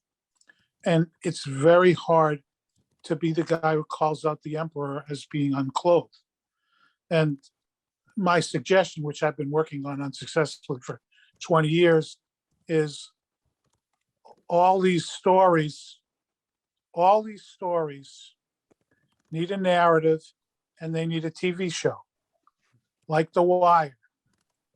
Okay, so that you get the victims, you get the perps, you get the big people, you get the narrative around why these things happen over time, with one, pick a chemical, pick an ion each year, just like The Wire did, and you got a TV show, as long as you put sex and humor in there. And that will, and then you have to put in a solution. So the idea is to build in community organizing as a narrative, and create a website with sample law that can be used and lobbied for by the communities that get organized, because every Friday when the show ends, we're all going to meet at Starbucks and organize. So there's an idea for you. Great idea. It's a good place to start to end it, because clearly, in addition to all the historical work, let's start writing some scripts. That's definitely a new inbox. On The Wire, there's the tagline, like it's all connected. No, it's something like that. It all adds up. What was it? But that works. At any rate, it works very well. I love The Wire. The only episode I thought was totally missing, they have an episode on industry. They have an episode on the wharves. John Hopkins. Hopkins. Where the fuck is Hopkins and lead in that story? They skated. It's, it's not in it. Hopkins is kind of like this absent presence. How did they miss that? And why did they miss that? I'm suspicious of Hopkins in general. So, I think you think they got to David Simon? I think Hopkins You know, Hopkins has a lot of power. Has a lot I of can see power. them in their black robes. Yeah. I Don't think joke. that- Don't joke. Like I had a whole, when I was doing Lead Wars, we had a whole set of interviews lined up with Hopkins people, literally about the culture of Hopkins, not about the specifics of what they did, but how did Hopkins history play into this whole story of, of this tragedy in Baltimore, where their own people are discovering it and they never promote them. I mean, it was just like, how could they not be promoted when they, in any case, we're doing that. And I had all these interviews lined up, and then all of a sudden, literally in one day, every one of the interviewers called me and said, these are like 93-year-olds. I was asking about the 1940s, right? 93-year-olds who were telling me that they were going to Europe tomorrow. They decided to go to Europe. I mean, strangest things in the world happened. And Hopkins, that was it. That was the last time I was invited to speak at Hopkins. I'd been regularly a speaker at Hopkins until they found out that I was looking at them. They're really quite an institution. So I wouldn't doubt that they got to the wire people, or they did something because it's hard to miss Hopkins in the middle of the story, of what they did with that great history of Baltimore, poverty in Baltimore. So, guys, I have to Okay. sign off. I really do, because I'm gonna. We thank you so much for coming. Thank And you it's so time- much for It is organizing. time to wrap this Thanks for up too. organizing it. Yep. It's such a Okay. privilege to have brought everybody together, and thank you all for coming. Thanks. With a few minor edits, this will be on environmentalhistory.org. Yeah, get out, like, this is the problem. I have to always remember to take my video off and mute myself, because sometimes it's just, Dave, this has been really a long time for me. I'm not going to be able to edit out the dogs, though. Oh, no. Oh, dogs. Yeah. That's the nicest part. Thanks. Bye. Well, thank you all. And again, Bye-bye. I sure appreciate it. And I will see you soon, I hope, someday. Yeah, thanks for the Thank you. organizing it. Thank you, Dr. Nriagu. I sure Okay. appreciate it. Okay. Bye. And Tom, we'll catch up soon. Okay. Bye. Bye.